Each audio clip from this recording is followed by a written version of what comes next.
I have notes for my personal log. Yes, that is gunshots you hear in the background. But ironically, I think the gunshots make sense in this particular video. Right now I'm drinking coffee. Last week, I was in Alabama. I got a chance to go and see my mom. And when I did, I got a chance to see her matching mug because we both have the exact same mug. Now, what she doesn't know is that it's a 2016, I believe, Starbucks Special Edition Reserve coffee mug. Your average Joe and Jane won't notice that that's a very special coffee mug. My mom doesn't realize that that's a very special coffee mug.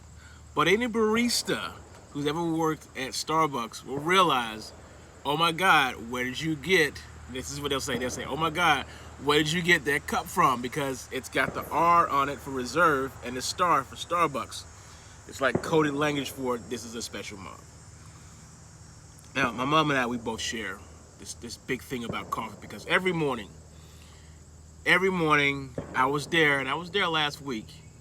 We would wake up and we would drink coffee. Now, my mom likes Taster's Choice.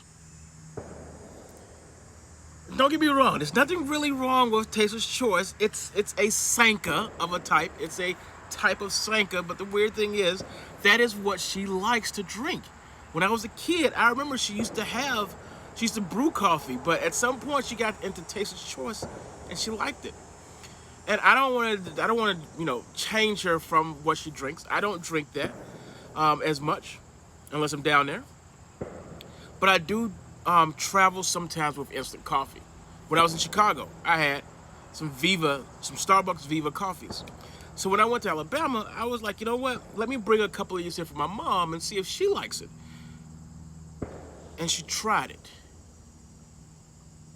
And she liked it. And right now, I'm playing along with the gunshots because it plays into the next thing that is on my list over here. We just talked about coffee, so I can go on ahead and scratch it off the list. The second thing that's on my list that I'm supposed to talk about in this personal log, and by the way, welcome to my personal log. My name is Carlton. When I'm not doing a bunch of interesting stuff, I throw some personal logs in there and just talk to you guys. My mom and I were big coffee fans, but she, not exactly me, is a very big fan of Western shows and movies. I don't know movies so much, but she loves Gunsmoke. Gunsmoke is her show. She may not be aware of this, but she actually has an episode of Gunsmoke recorded on her DVR.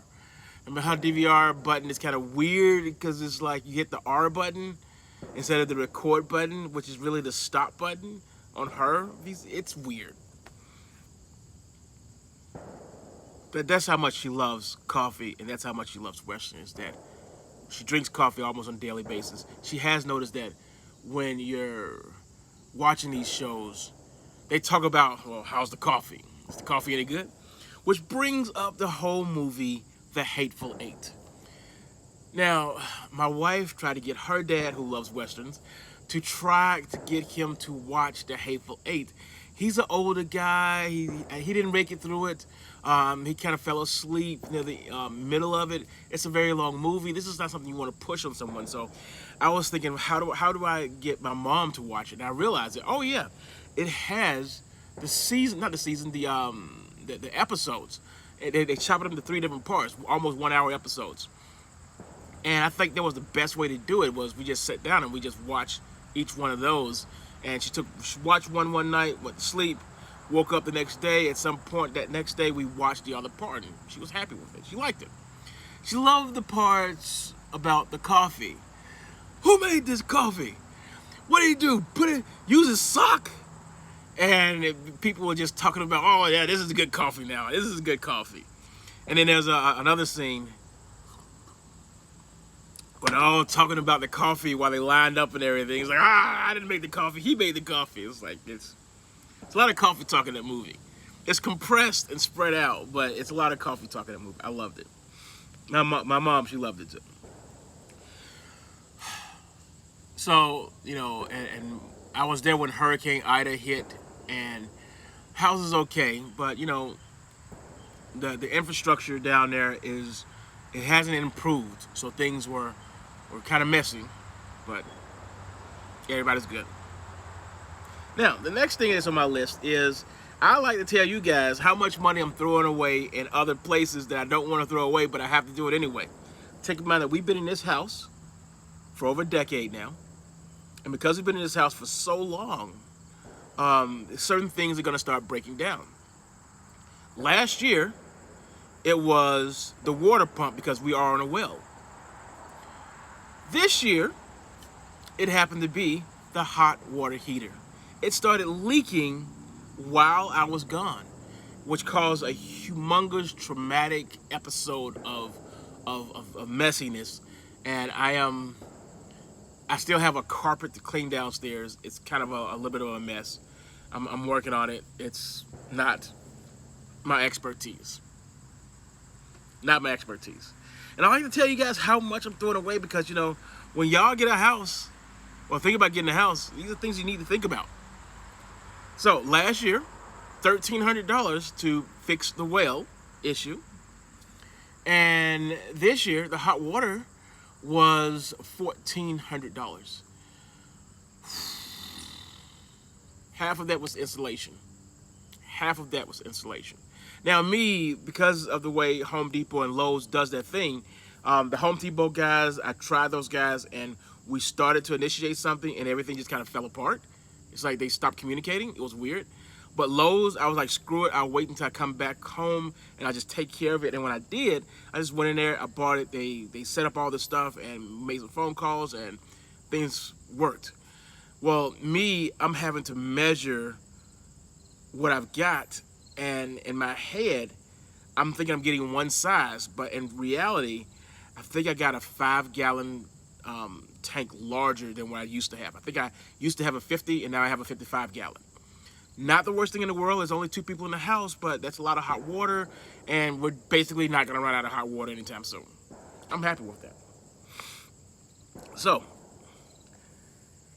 the next thing, I can go ahead and scratch off 2 of these things here. The next thing is, there's a movie called Kavate. It's an Asian movie, like an Indonesian Asian movie, or Southeast Asian or something like that. You guys may not be into it, but the thing about this movie is there's a guy named Adam, and Adam has to go home for a little bit. And I don't want to get too much into the details about blah, blah, blah, blah, blah, blah, blah, blah, blah, blah, blah. So it's one of those weird things, one of those weird situations, and it has a slight resemblance to The Hateful Eight, the way the movie's about a person going from point A to point B. But that whole scene where the kid sits and eats with his mom or grandmother, whatever it is, reminds me of every single morning when I am at home.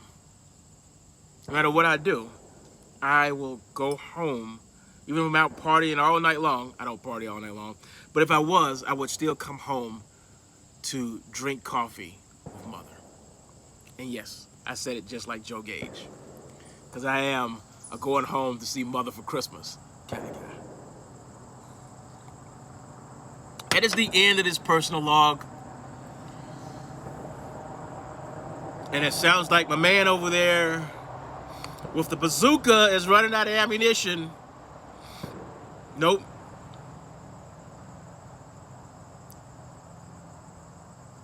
He just ran out of ammunition. He's got to reload.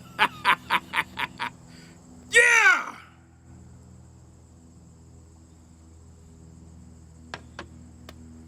He's got to reload.